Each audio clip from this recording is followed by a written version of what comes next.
నమస్కారం. మీ రోజును దేవుని వాక్యంతో ప్రారంభించాలంటే తెలుగు బైబిల్ ఛానల్ చూడండి.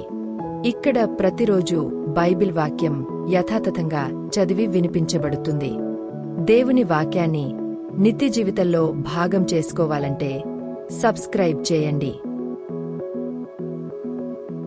కీర్తనల గ్రంథము 129వ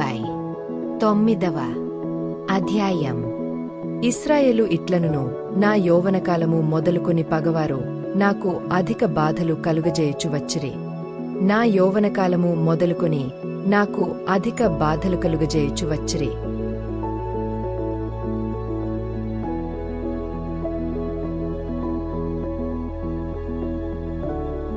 అయినను వారు నన్ను జయింపలేకపోయిరి.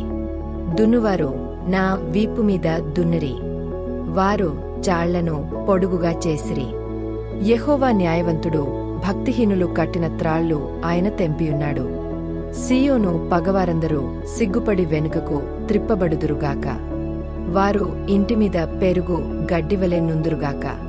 ఎదుగక మునుపే అది వాడిపోవును. కోయువాడు తన గుప్పిలినైనను పనలు కట్టువాడు. తన ఒడినైనను దానితో నింపుకొనడు.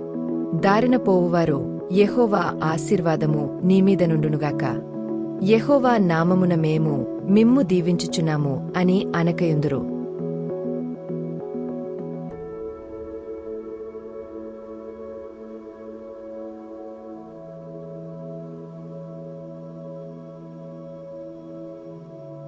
ఈ వాక్యం మీ హృదయాన్ని బలపరిస్తే లైక్ చేయండి, షేర్ చేయండి మరియు మా తెలుగు బైబిల్ ఛానల్ను సబ్స్క్రైబ్ చేయండి.